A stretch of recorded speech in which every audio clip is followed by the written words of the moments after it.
Our finest gifts we bring, pa-rum-pa-pum-pum, to lay before the king, pa-rum-pa-pum-pum, pum-pa-pum-pum, pum-pa-pum-pum. So to honor him, pa-rum-pa-pum-pum, when we come, little baby, pa-rum-pa-pum-pum, I am a poor boy too, pa-rum-pa-pum-pum. I have no gift to bring, pa-rum-pa-pum-pum, that's fit to give a king, pa-rum-pa-pum-pum, rum-pa-pum-pum, rum-pa-pum-pum. Shall I play for you, pa-rum-pum-pum, on my drum?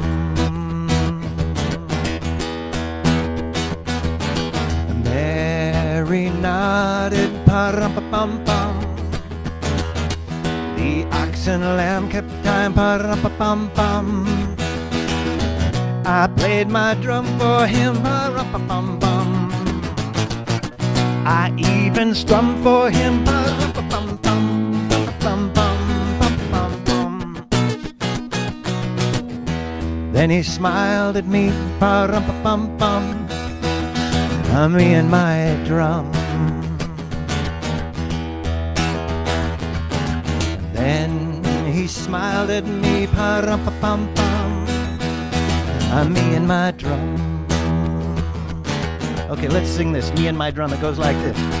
Me and my drum, me and my drum, me and my drum, me and my drum. He smiled at me. He smiled at me. He smiled at me. He smiled at me. He smiled at me. The ox and lamb kept time. The ox and lamb kept time, kept time. The ox and lamb kept time. The ox and lamb kept time, kept time. The ox and lamb kept time. The ox and lamb kept time, kept time. The ox and lamb kept time. The ox and lamb kept time, kept time. The ox and lamb kept time. Me and my drum. Me and my drum. Me and my drum. Me and my drum.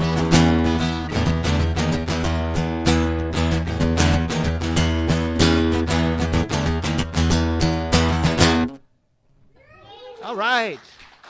Good morning. Good morning. Thanks. I'm so glad that's the one that came through. That was super. I haven't heard it sung in that way ever, which made it so alive. Like you think you know Christmas music, and then suddenly you don't. I'm looking for my script. What would we do? You ask, what would we do without our script for life? Well, we'd have to wing it. We'd have to trust our guidance.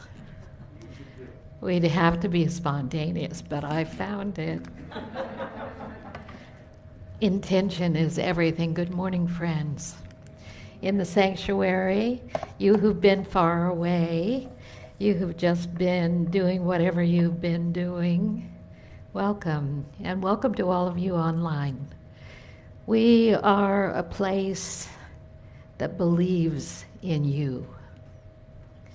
We are a place that believes in the truth of you, in the reality of your being, in the power of you, in the presence of you in this world, because we believe that you are created of and in constancy abide in, as, and through the one presence and one power. You are the expression of the one presence and one power. You are the living reality of the presence of God in actuality, in this experience that we say is fundamentally true about all of us at all times. When we welcome you in the warm and loving spirit of unity. We welcome you in the way that honors your true identity and your true nature. In unity, we say no one is left out.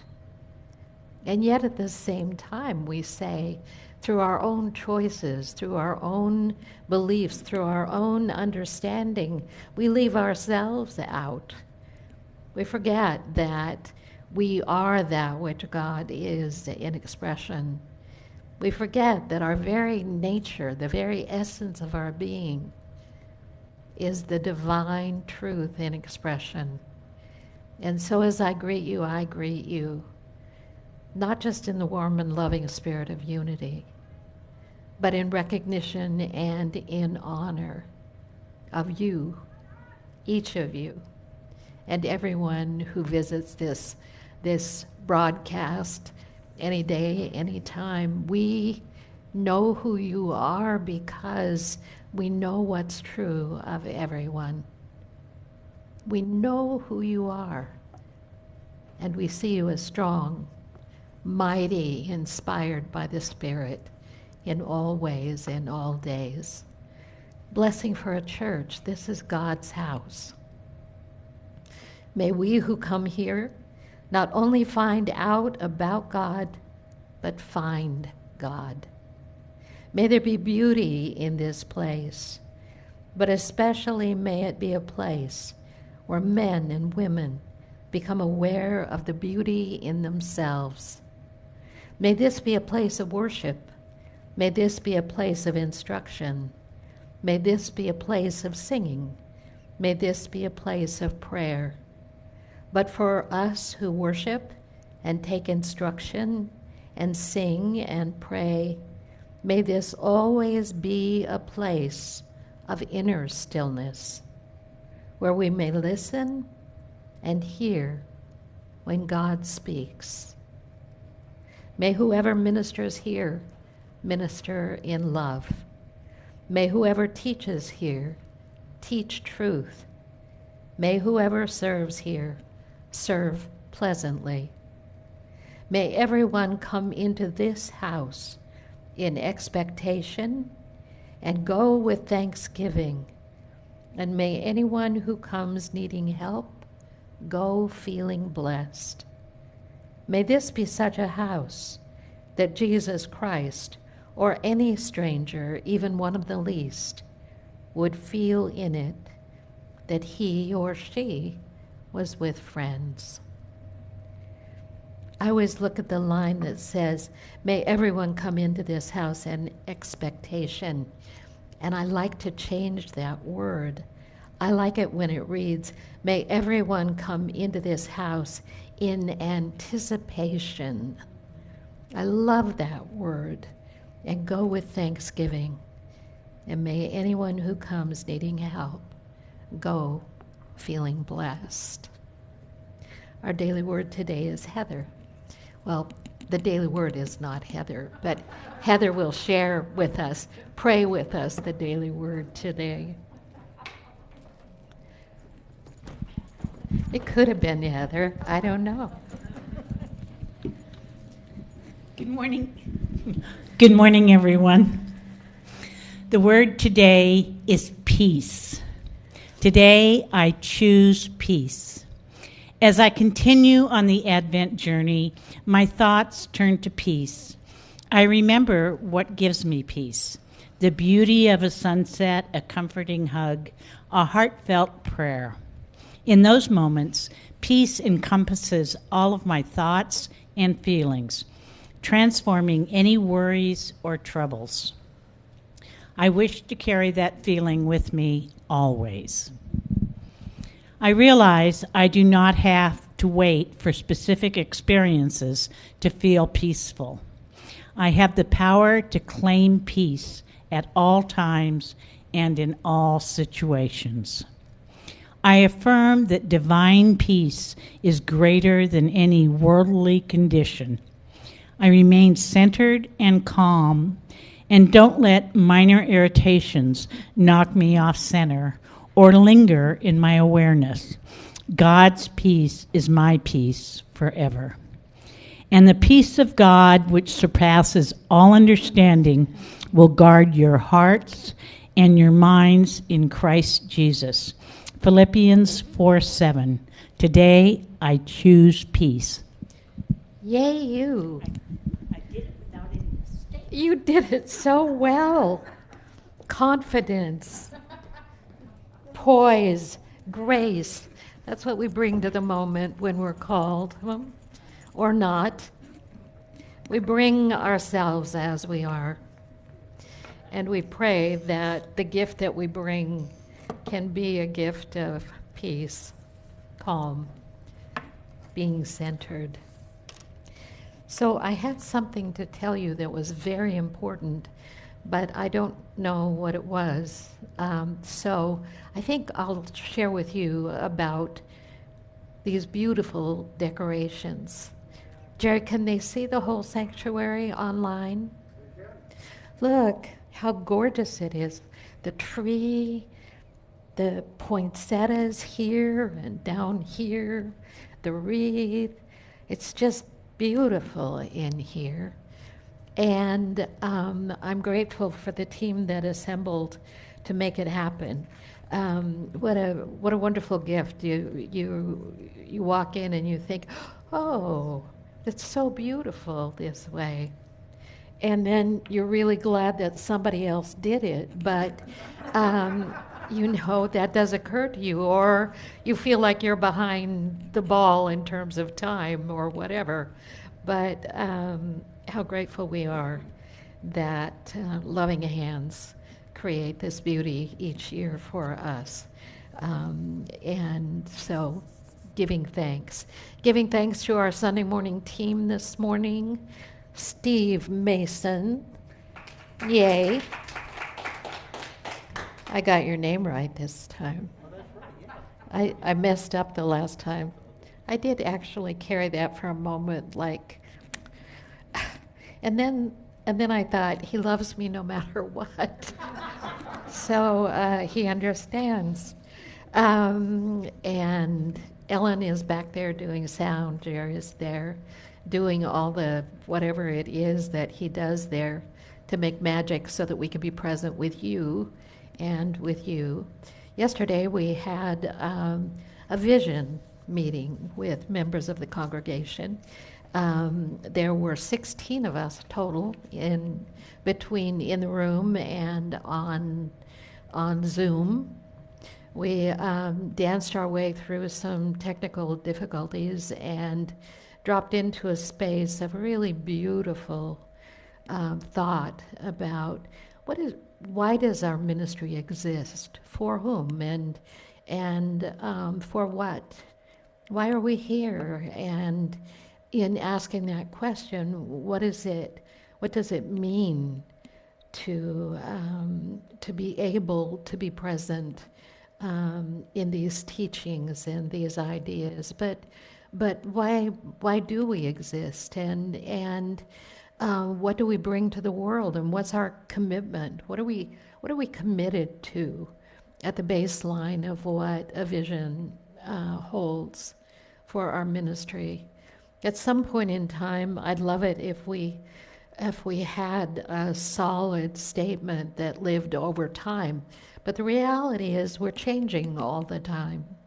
And so what we realized yesterday is that our ministry is working in a way to bring light into the world. Our ministry is existent to bring light into the world and to bring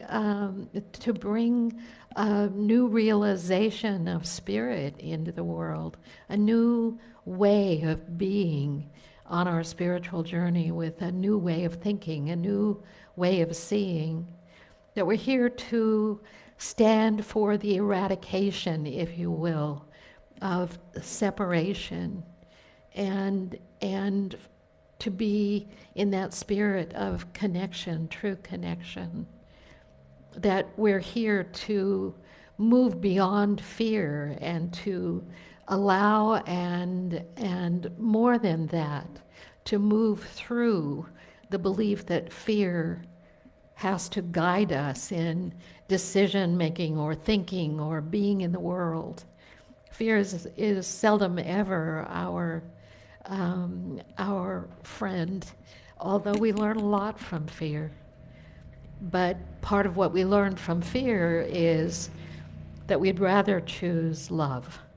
We'd rather choose light than be guided by this constancy of fear that arises and perhaps has been arising in you and in us all during these last times more than we ever realized.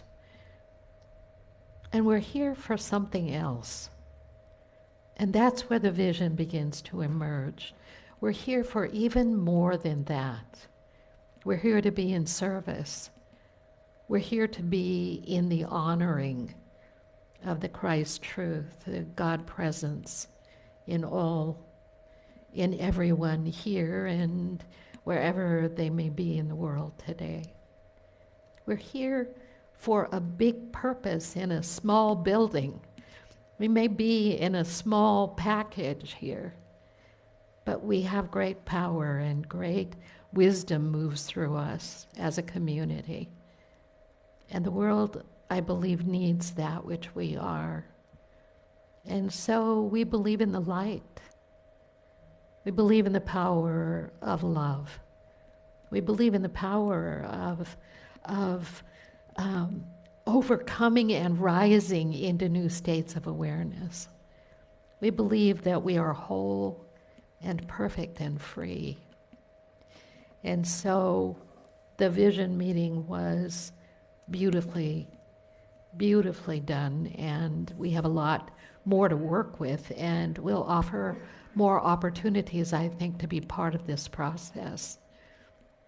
My vision was, I am all over the idea that we can have a new heating, cooling system with great airflow and all the things we need to manage our being here in the building. And more than that, I have a great vision for the abundance that is present here, both monetarily and in terms of talent and service and people and the beauty that's available here.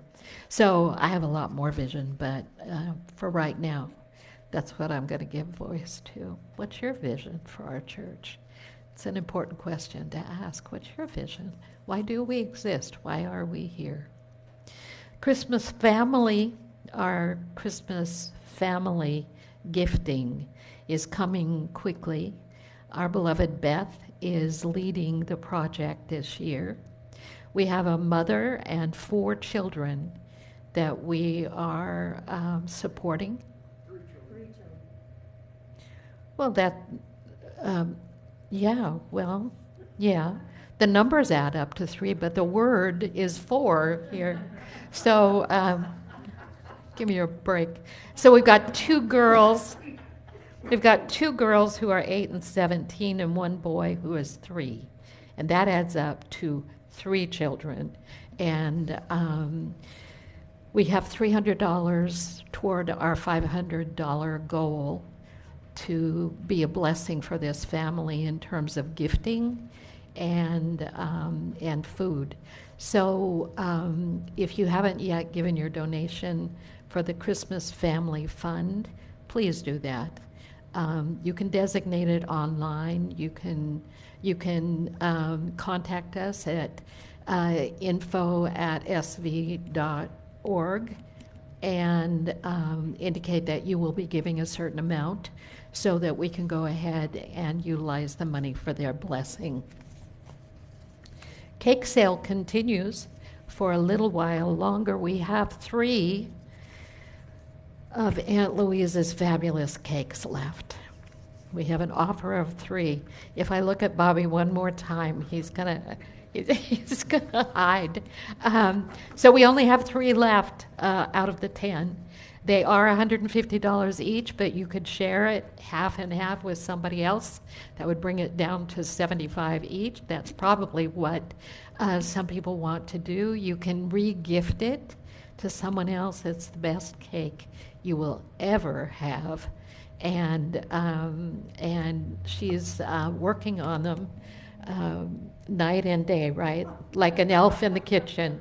I know that about you. I can't give you the list of all the different kinds because I don't have one in front of me, but you can find it somewhere. We've got Kahlua and peppermint schnapps and peach schnapps and rum and lemon. Just for those of you who don't, yeah. I don't have to tell you what you do and don't do, but I can tell you that those cakes are fabulous. So gift this week if you can. The deadline date, I believe, is the 10th. That's the date, the 10th. Actually, it's the 12th because it's next Sunday. Okay. That's the date for the end of Okay. delivery. Delivery. Yes. Oh, see, that's worth $150 right there. Somebody's going to bring it to your door. Somebody brought a cake that they would like to share with the congregation, and you can buy a piece of cake of that cake to extend the giving. So that'll be next Sunday. And it's Oh, free cake next Sunday. for a donation. Free love offering donation. Yeah, next Sunday, going to be sharing some of that cake. So, and next Sunday, this gifting date ends, but the joy lives on. Thank you for doing that. On December 15th, which is a Wednesday night, at 7 o'clock, our Christmas candle lighting service. It's the big service we do each year. It's really, really wonderful. We will have Dr. Richard Lauren Held, Minister of Unity in Linwood, and Matthew Wilson, his partner. They do music together that will just be such a blessing. And Nina Clark is going to come. She and Matthew have a meditation song combination that's quite beautiful to share. So it's going to be full experience. We have candles available should you choose to come. We have to ask that you mask and that you continue to remain masked during the service. We've prepared candles for 65 people. We'll put some in my office. We'll put some out in the front entry. We'll put you wherever you want to sit, but it's an event not to be missed. December 15th, a Wednesday night at 7 o'clock. The 26th of December is our Sunday morning Christmas service. It's a little more casual, but no less joyful. And on January 2nd, the Burning Bowl and the White Stone ceremony. And if I missed anything, we don't have time for it. So we have a board meeting this week, the 7th. 7th at 5:30, and it's a Zoom meeting. And if you want the connector, talk to Jerry through info@unitysv.org, or talk to him in person. Call him up. There must be a number somewhere. Don't call here. Nobody answers the phone. One of my dreams, one of my visions, someday we can say to you, call us up. Somebody will answer the phone. Prayer ministers, praying with you through this season and all the time in every season. Prayer ministers holding you in the foreground of thought and the awareness that you are whole and that your loved ones are perfect and that life is unfolding in accord with divine order. And when I say perfect, I mean not that conditionality is not present, but rather that in the midst of all things, divine perfection is present. And in that awareness, our prayer ministers pray. We have, for those of you in the sanctuary, our prayer box on the credenza over there, and everyone else submit prayers through info@unitysv.org, and we'll be on it just as quickly as we can. I have to take a deep breath. That was like way too spinny for me. Yeah. Busy. It's our busiest month of the year, and it's fun. And it's a movement away from all the frenzy into the experience of center, which is why we do this. To learn how to center, to learn how to be present to the presence. And so as we move into meditation time, my friend Steve is going to give us some background music. Whew. You might be saying to yourself, whew, too much, too much. My beautiful granddaughter says, no nap, no nap. It's a little how life feels sometimes. That's when you hear that, you want to go the other direction. No nap. Oh, here she comes. Every child is precious. We breathe in the awareness of the greatness, the wonder of that state of being childlike. We observe children in their natural expression and we say, oh, I wish I could be like that. Or, oh, I once was like that. But now that time has passed and I'm busy about my worrying or my body ache or my distress.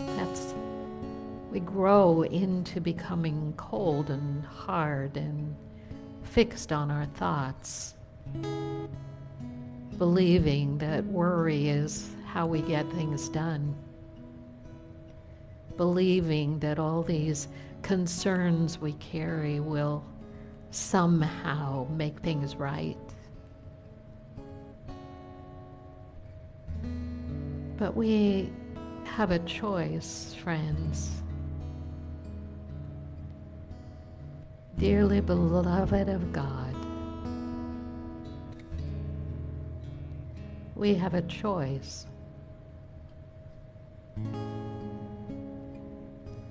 Yes, there are things to be done and places to go and life to live and manage, but if we've lost our center and our ability to focus on being free and spontaneous and somehow alive to life, if we forget, we miss the constancy of blessings, the constancy of this state we call divine order.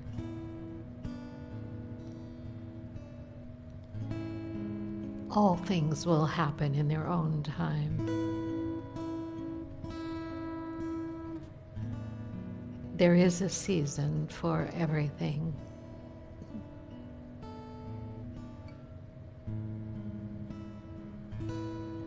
And so as we allow ourselves to let go of that tightness of the mind, tightness in your belly,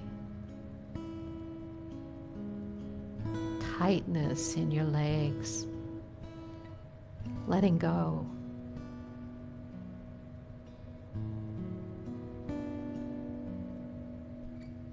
Paying ourselves the honor of a deep breath.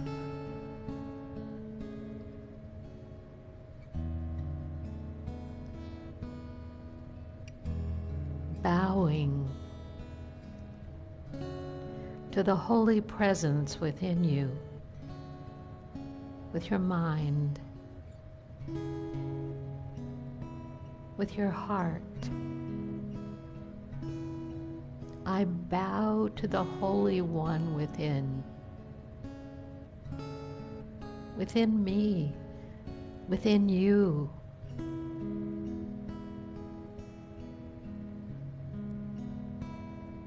I put first that which is most important.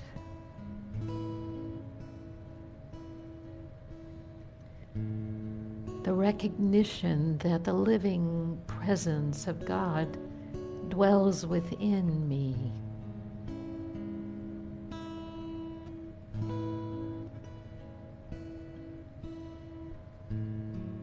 I open my heart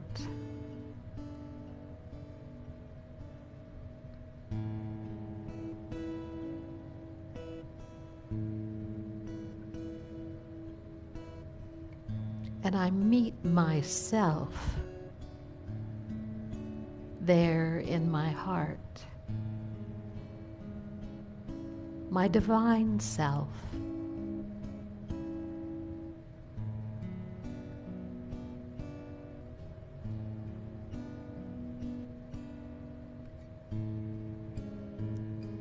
This is the presence of life, breathing me into being, sustaining me in wholeness. No matter the comings and goings, this divine life force is constantly renewing and restoring all my being, my mind, my body, with the presence of pure life.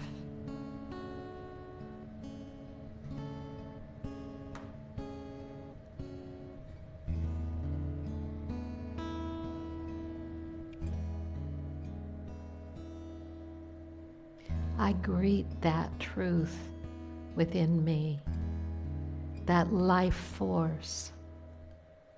I allow it to saturate me, my mind, my body, my heart, my inner workings, my outer workings.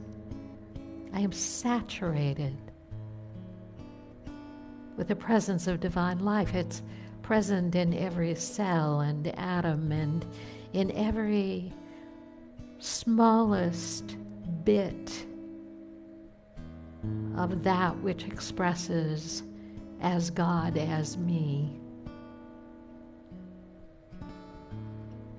I bow to this life force with its intelligence and with its wisdom and with its constancy.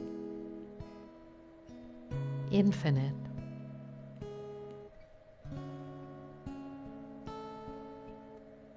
I am whole and free.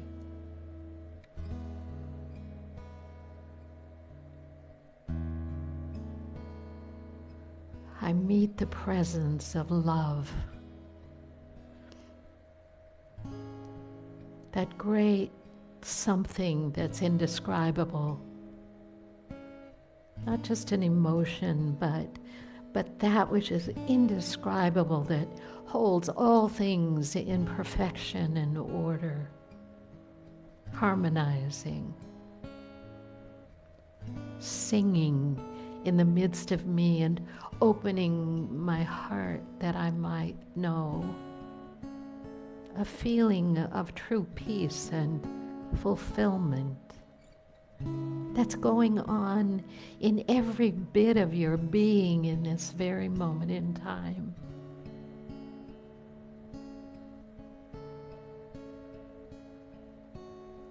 An indescribable peace,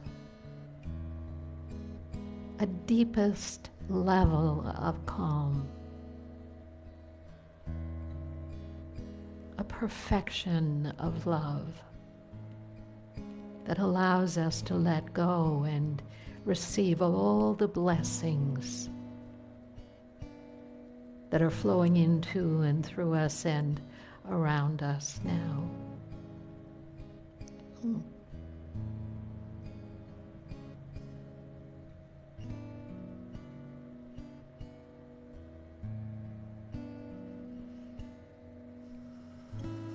Oh, and I greet that presence of light within me. I allow my body to be in its splendid, radiant expression by simply seeing that I am filled with light. It's only my mind that says other. I am filled with, I am a radiant light. For that which is within me and all around me is the very presence of light, clarity, guidance, pure wisdom, flowing as me, through me, in me now, leading me on paths of new understanding and new ways of seeing and seeing that which is true. I am free through the freedom of spirit. I am the expression of life itself without limits. I am endowed with this constancy of peace and calm, love, and that wonder of perfect order. I am the light, because the one light is me. And in that light, I lift up from within.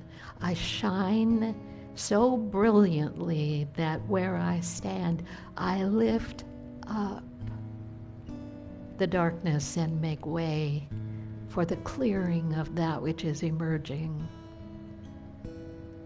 And in all of that, I see and foresee only good. Loving Spirit, that which you are, I am, and that which I am is that which you are, living and expressing and moving through me now. What can we say but thank you? Thank you for this moment, and thank you for every moment. I pray with a celebratory heart, and so it is. Amen and amen.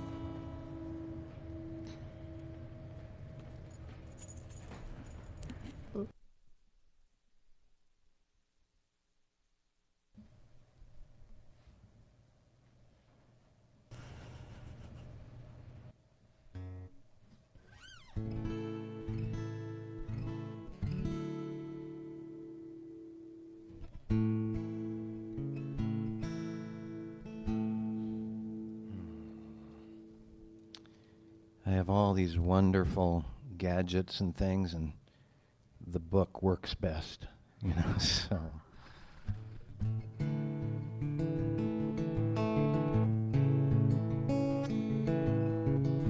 So I met Rabbi Ted Falcon I don't know, 18 years ago. I was on the board of a church down in Redmond, and I told the minister, I'll only be on the board if I can book musicians and speakers. So he let me, and then I got to meet Rabbi Ted and a bunch of people, and then we moved away and hadn't seen Rabbi Ted for years, and about 5 years ago we came back, 5 or 6 years ago. And my wife says, hey, let's check out that Unity Church over in Linwood, and because we live right by it. And I'm like, that's so funny, because I had just seen on Facebook that Rabbi Ted was involved with that church, and the interfaith director, I think is what his role was. So I was delighted because I liked him a lot. I never played any music for him or anything, and so he invited me to play some music for him a few years ago, and did that a bunch for the last few years. And one of the songs that he said during Hanukkah, I think 3 years ago, he said, hey, would you learn this song? It's by a gal named Elena Jagoda. And when I heard it, I was just like, yeah. This is, well, it's a little early for Dr. Richard and Matthew and Nina coming up, but this is about lighting candles for reasons. This is called This Light Tonight.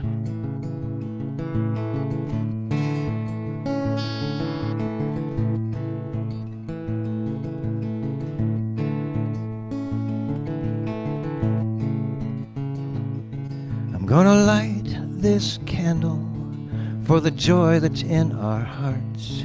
Gonna light this candle for tomorrow's brand new start. Gonna light this candle for those who know of darkened days, so they may know the light is on its way. Gonna light this light tonight. Yeah, yeah, yeah, gonna light this light tonight. I'm gonna light this candle for those who feel alone.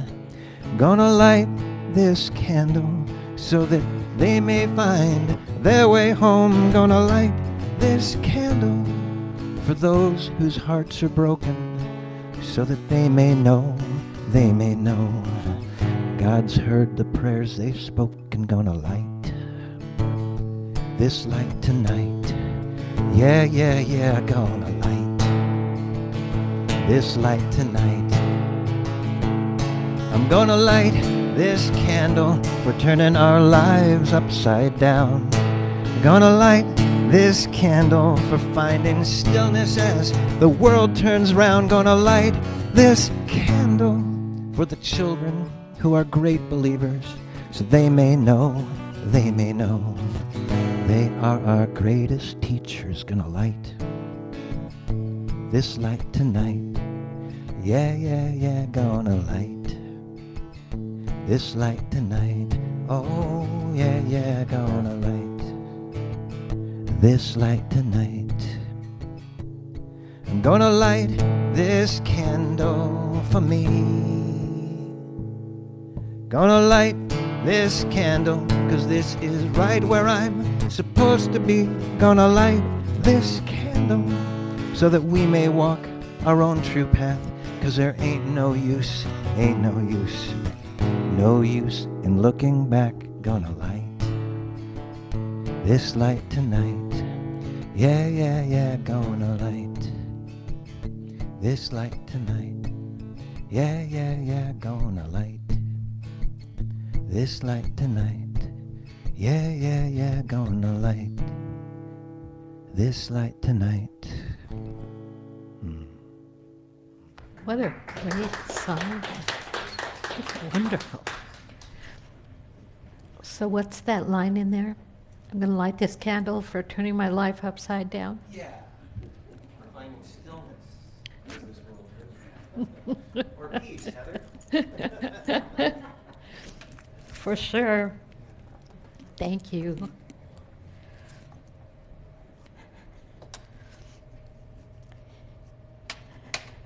You know, we in Unity tend to do things differently than other places.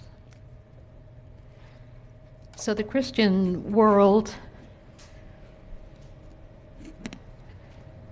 celebrated the beginning of Advent last week. We do it our own way here.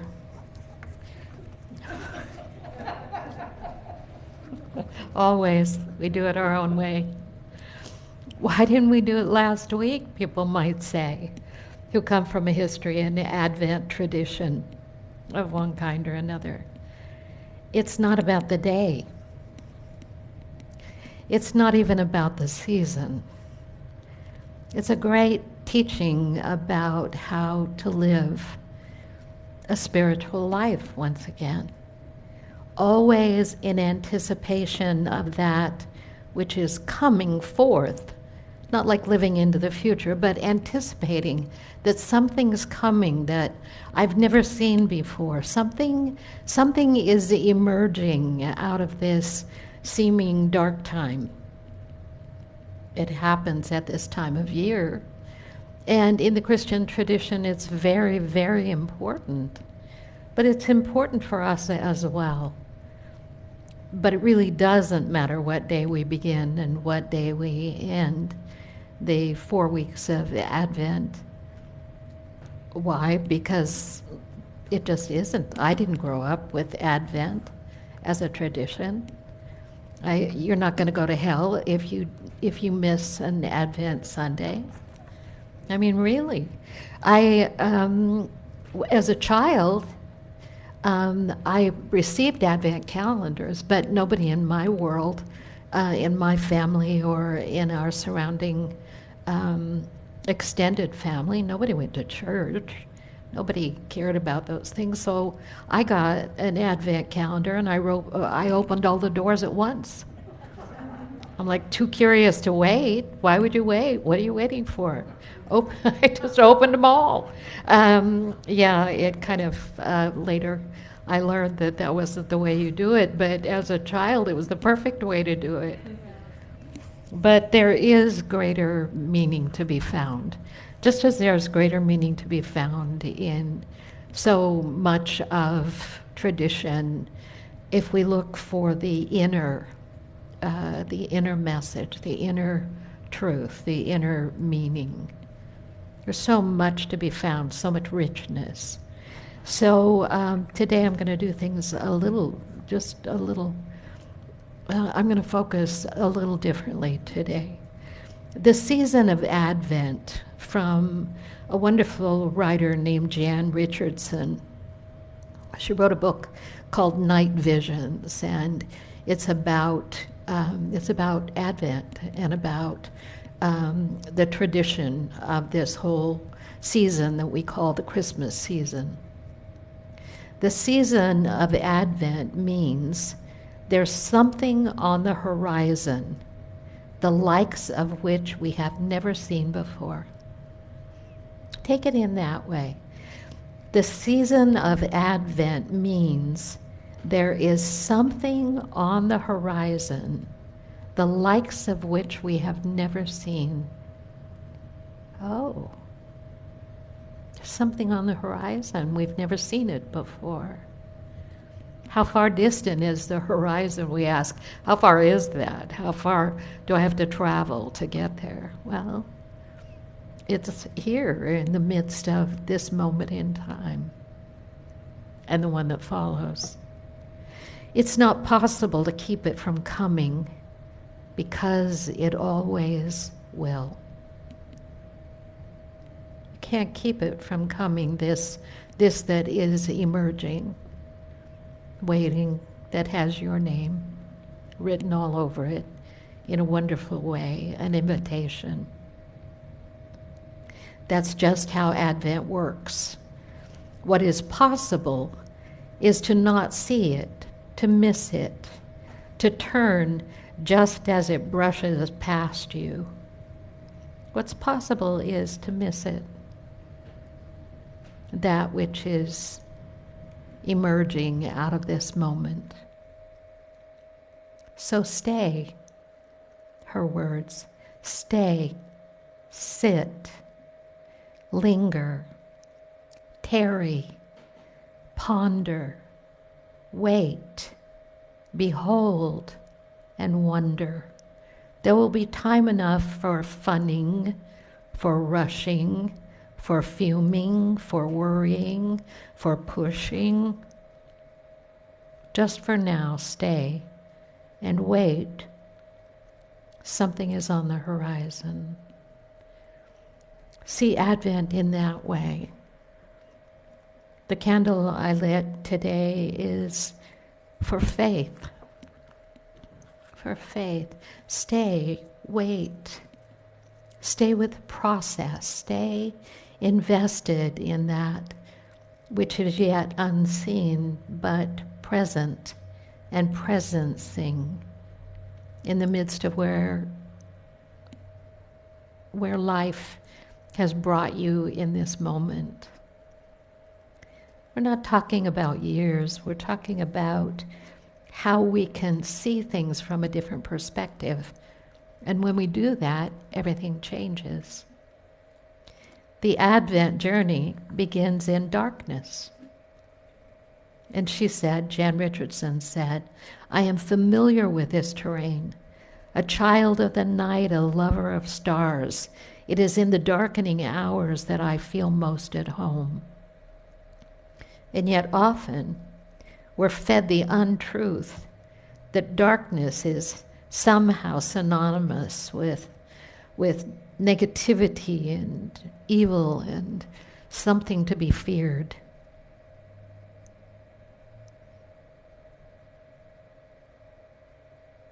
The darkness, somehow something to be run from, to stay hidden from. The light is good. The darkness is somehow bad, is the equation. She uses the word evil. We say, that absence of the light, that felt sense of the absence of the light provokes fear and anxiety, aggression. All these ideas come up that seem strong and real in the dark. We require darkness for birth and growth, the seed in the womb, the seed in our souls. But in the dark lie possibilities for intimacy, for rest, for healing. Although we may find journeying in the dark fearsome or confusing at times, it teaches us to rely on something beyond our senses. In the process, we learn that darkness bears the capacity for good.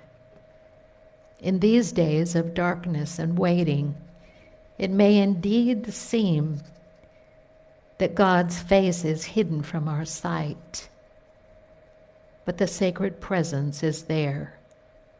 This is when we learn to trust. Trust the presence of God beneath our fingertips, right here. Trust the presence beneath our fingertips. In Hebrews we read, now faith is the assurance of things hoped for, the conviction of things not seen. Faith.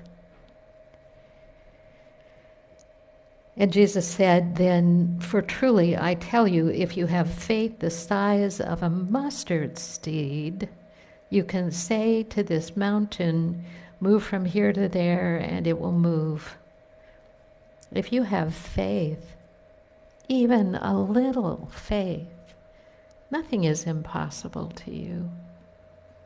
If you have faith, that assurance that I can't see in this time necessarily, or hear, or smell, or taste, or somehow touch the presence in this moment in a very tangible kind of way.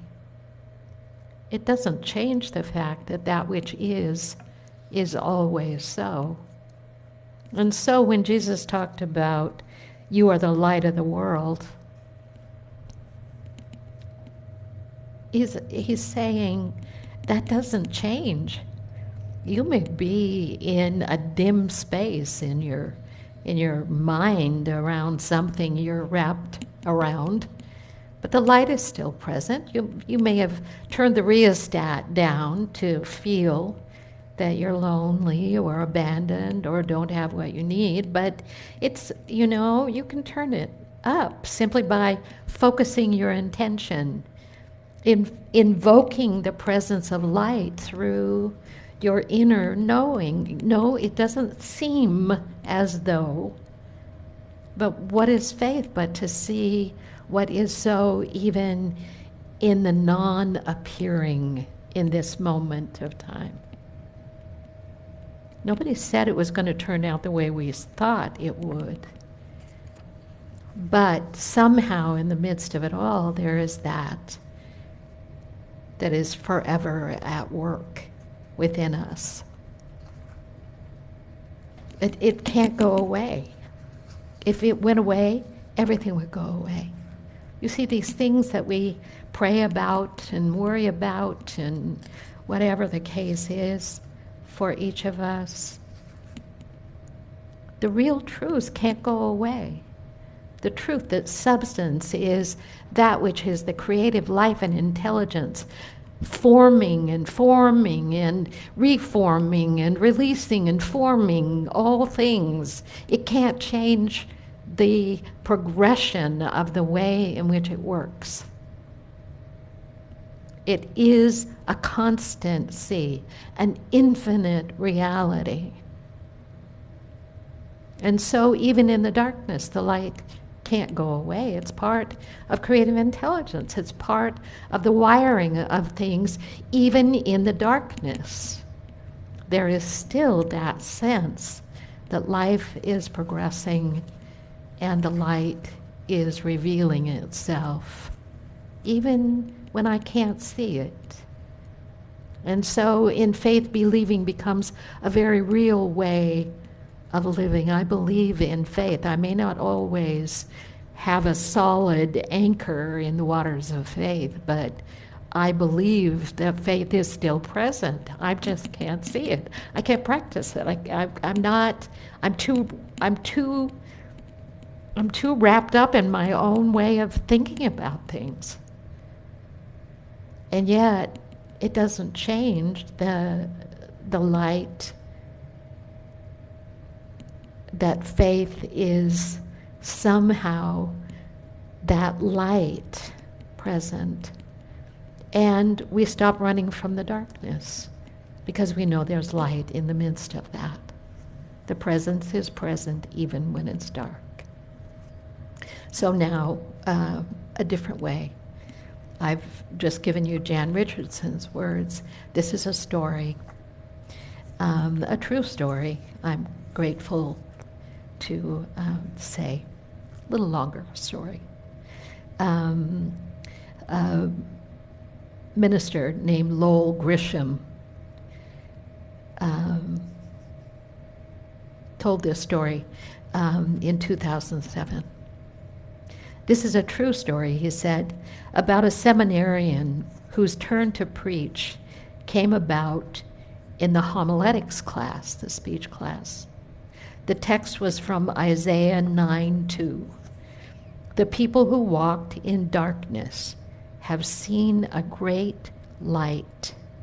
Those who lived in a land of deep darkness, on them the light has shined.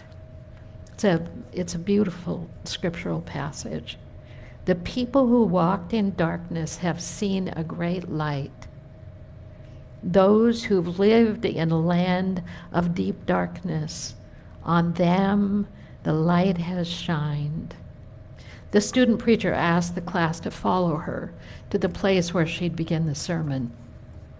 They walked into the underground tunnels of the Chicago seminary, where the students could move from building to building during the months of snow and ice.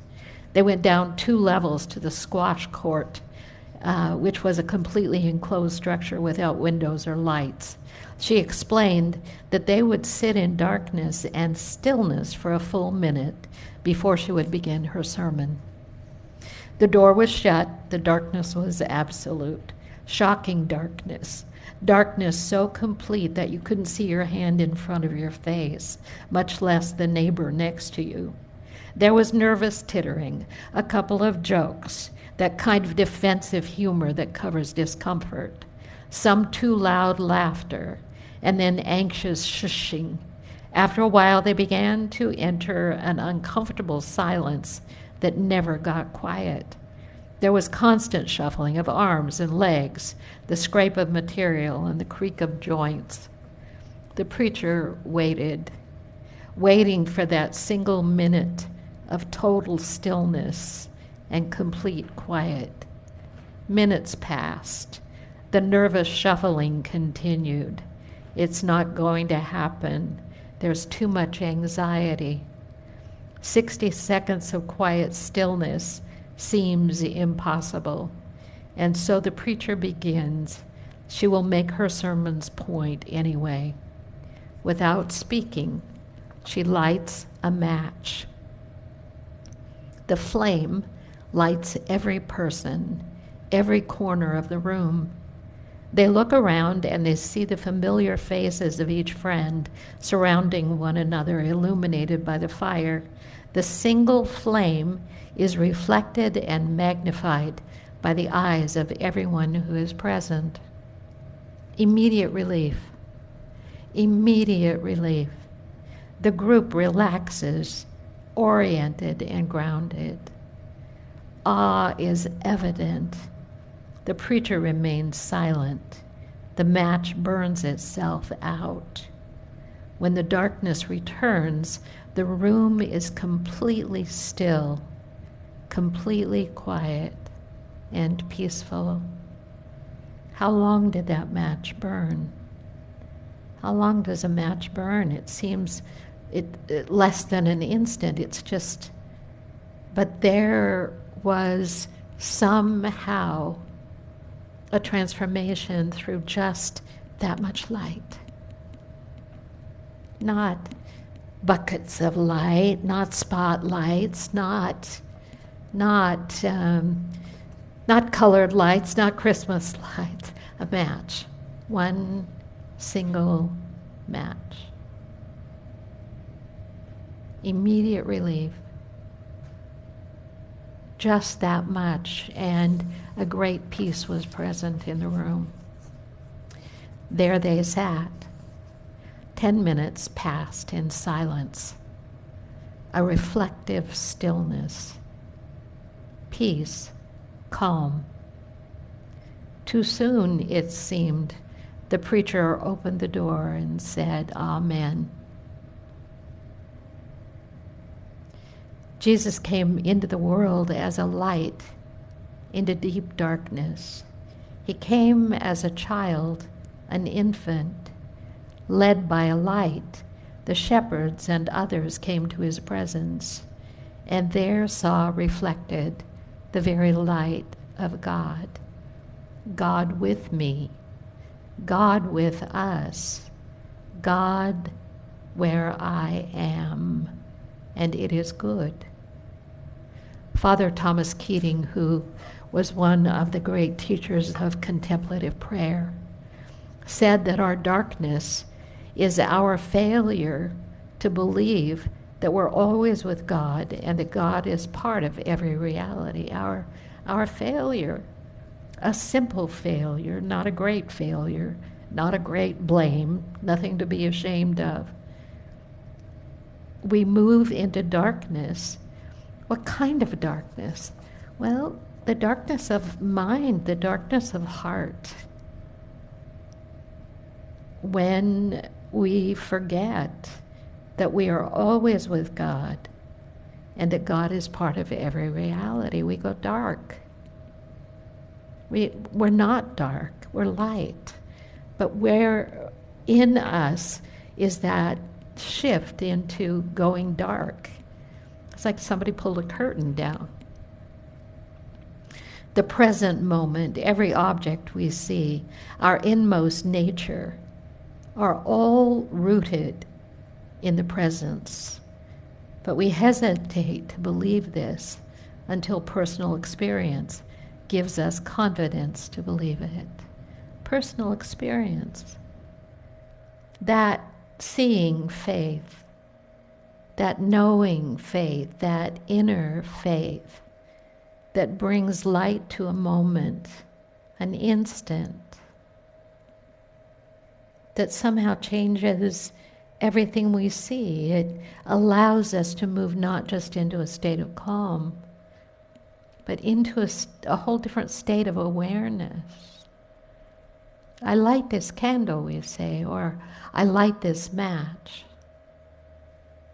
And somehow it reminds me of that which is more, that which is greater than this moment in time. We say, I pray for you, and we light a candle.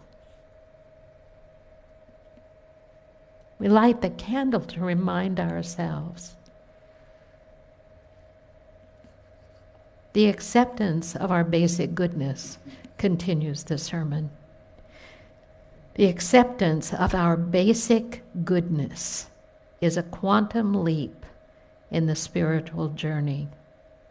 The light in the darkness is this: you are one with God. You are good, because the center of your being is God. Nothing can separate you from God and from God's love. You are God's child. That's the meaning of Christmas. Incarnation is the word we use. God with us, God in us. And an infant is a perfect metaphor.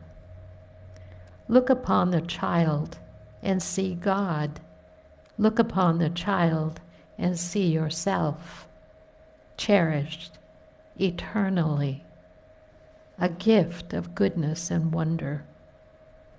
The illumination of the goodness within you is like a match.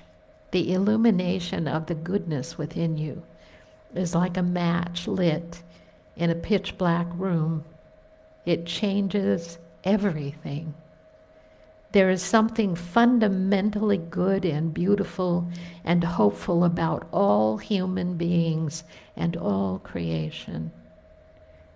The people who walked in darkness have seen a great light. Those who lived in a land of deep darkness, on them the light has shined. The illumination of goodness, of the goodness within you, is like a match lit in a pitch black room.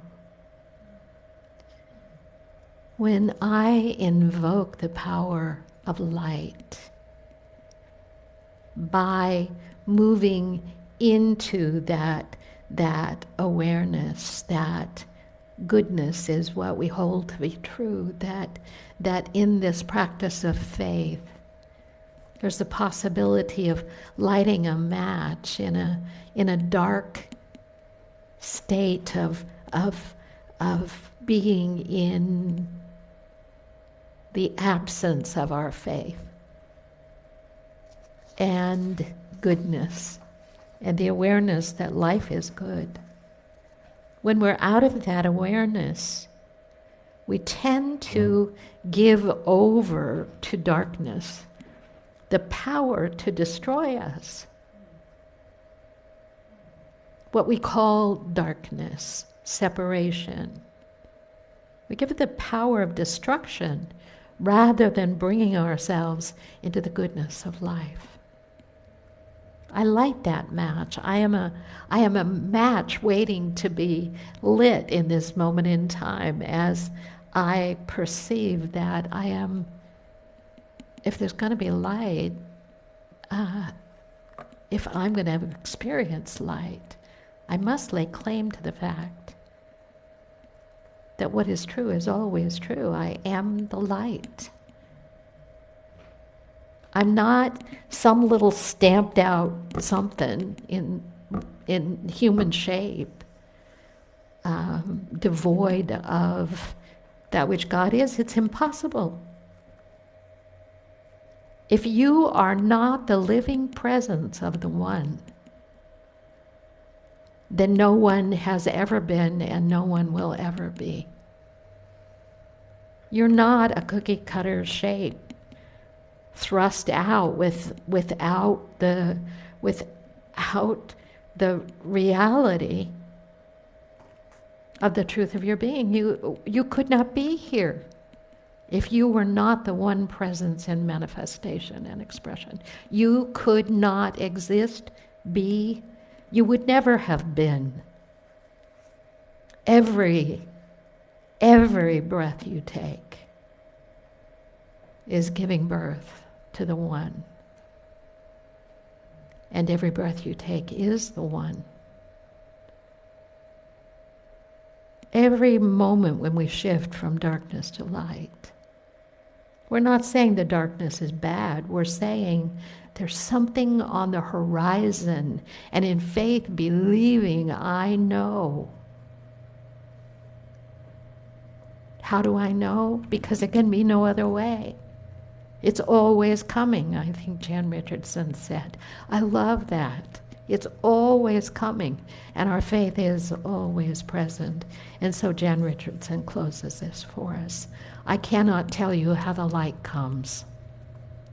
What I know is that it is more ancient than imagining, that it travels across an astounding expanse to reach us. I cannot tell you how the light comes. I cannot tell you how the light comes. It's a shift that's imperceptible. It's a something that reveals itself in just that instant when everything changes again.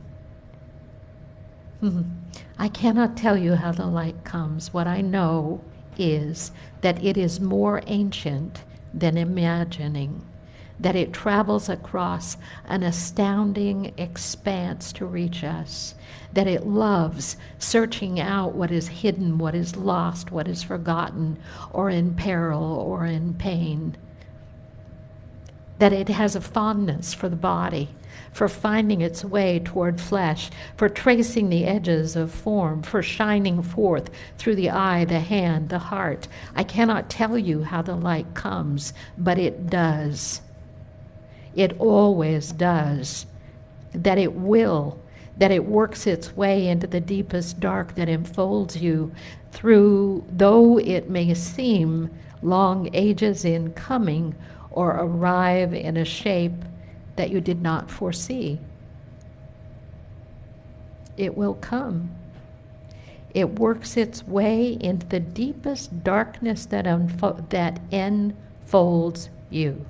And though it may seem long ages in coming, or arrive in a shape you did not foresee, it always comes.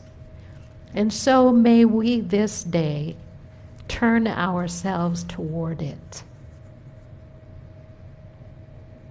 May we lift our faces to let it find us. May we bend our bodies to follow the arc it makes.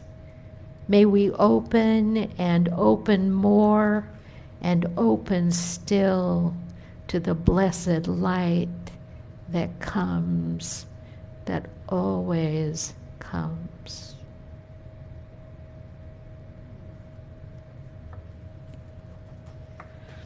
It comes. It comes where you are. It comes when you strike that match in your heart for a moment and lift your eyes to the light. It comes when you find yourself anywhere and remember that the light is present where you are, and the light is present where that one is, and that one, and that one, and that one. And when you remember, you invoke the light, and the light is born anew for you. and for all others in faith believing. We turn our attention to the power that delivers, the presence that is always there, right beneath our fingertips, or right there in that breath. More to come. We've got more Sundays of invoking to do. Thank you. Thank you for believing in this ministry. Thank you for believing in these truths, even when they don't seem like they're working for you. Thank you for supporting the ministry financially, with your time, with your service, with your vision, with your belief. We are here, and we wait for you to come. But we know that wherever you are in the experience of the pure light of God, and that whatever is true for you now. Life and love and peace and a deep breath and clarity, guidance, whatever you need. Support is available for you in a multitude of ways, and we are always here to support you and your highest and best. As we share tithes and love offerings in this place or wherever you are, our ministry exists because you support it in the ways you do, through your presence, through your giving, but we know something more than that. We don't exist because of you. We exist because we're an idea in the mind of God. And our work is a calling. And in that calling, we know that our source provides for us in the ministry or wherever we find ourselves in our lives. We practice the principle of knowing that as we share what we are given, our lives open up, our hearts open up, and we are receptive to receiving even more good. And so, as we say each time in blessing of our gifts, you can give in a variety of ways. You can slide an envelope through the front door. You can give online on a Sunday morning when you're here. You can put your love offering in the plate that's available for you. But the power is in the idea we hold about that gift and the realization we have that you can't outgive Source. And so that which you give is blessed and multiplied and increased. I give joyfully and easily, for God is my source, and abundance is my nature. Let's do it again. I give joyfully and easily, for God is my source, and abundance is my nature. And so it is. We lovingly bless you as the season unfolds. Remember to get an Auntie Louise cake. Remember your gifts for the Christmas family who we wish to support in this season. Remember the candle lighting service is on December 15. You can be here in the building. If you can't be in the building with us, please get candles for your family so that you can participate in the service and do your own candle lighting at home. It will be a wonderful, wonderful event, and I'll leave you with a great Christmas feeling. 7 o'clock on the 15th. We love you. We bless you. We appreciate you. We behold the Christ in you. We know who you are. The light of God surrounds you. The love of God enfolds you. The power of God protects you. The presence of God watches over you. Wherever you are, my friend, God is, and all is well. Thank you. Have a great week. Thanks.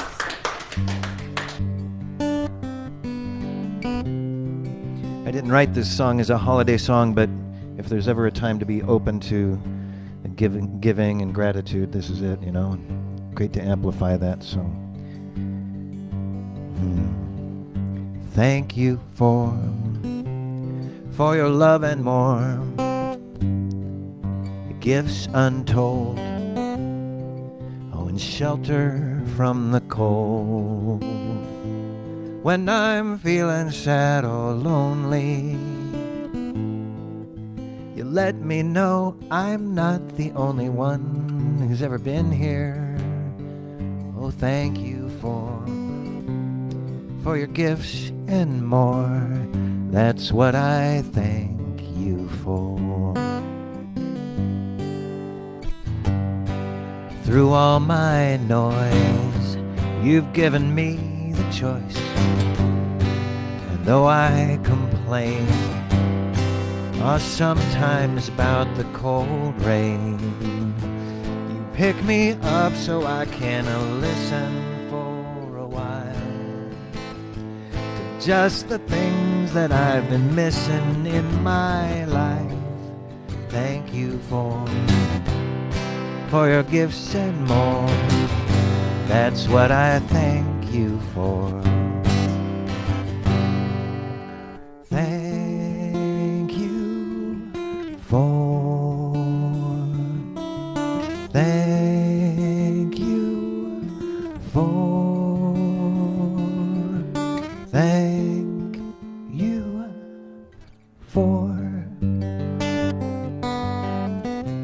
for your gifts and more. That's what I thank you for. Thank you. Thanks.